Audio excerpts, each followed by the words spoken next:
Halo, saat aku ngerekam ini, aku lagi mens. It's quite a bad one. Dan it got me thinking about something. Teman-teman yang mens pasti familiar dengan period tracking gitu kan. Karena aku juga pakai dan berguna banget lah ya untuk ngingetin kita kapan kita akan mens, ngingetin kita lagi di tahap mana di cycle kita dan segala macam. Do you know that a thing called period surveillance exists? I know what you might think, kayak, Hey, gue lagi mens, give me a break. What do you mean period surveillance? well, it exists and it sucks. Let's talk about it. But before that, aku yakin mungkin beberapa teman-teman di sini ada yang nggak begitu familiar dengan the concept of surveillance. Mungkin beberapa ada yang mikir, Surveillance itu sebenarnya apa sih? How important is it for me to know about it? Kayak seberapa common sih this thing gitu? Apakah saat ini I'm being watched? teman-teman mungkin punya pertanyaan-pertanyaan kayak gitu. So let's talk about surveillance dulu, oke? Surveillance itu adalah suatu act of observing gitu. Jadi dia tuh mengobservasi, memonitori seseorang atau sesuatu gitu. Tujuannya tuh bisa untuk mendapatkan informasi atau mungkin untuk kontrol dan lain sebagainya kayak gitu.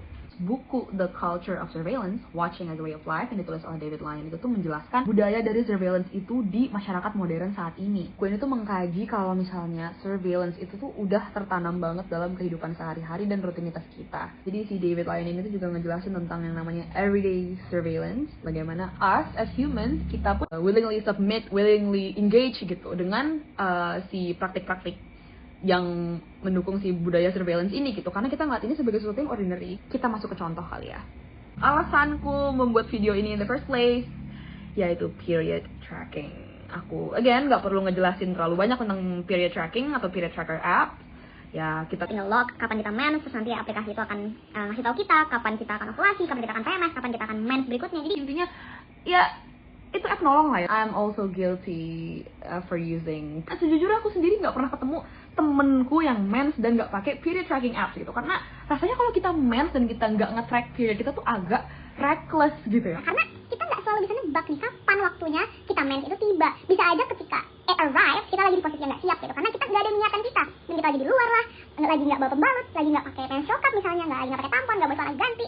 Ya, it can be an inconvenience gitu. Jadi Kayak sangat-sangat dimengerti kenapa teman-teman tuh pada pakai period tracking apps. Unfortunately for us, mungkin kita harus lebih selektif dan hati-hati dalam pemilihan aplikasi period tracking. Kenapa?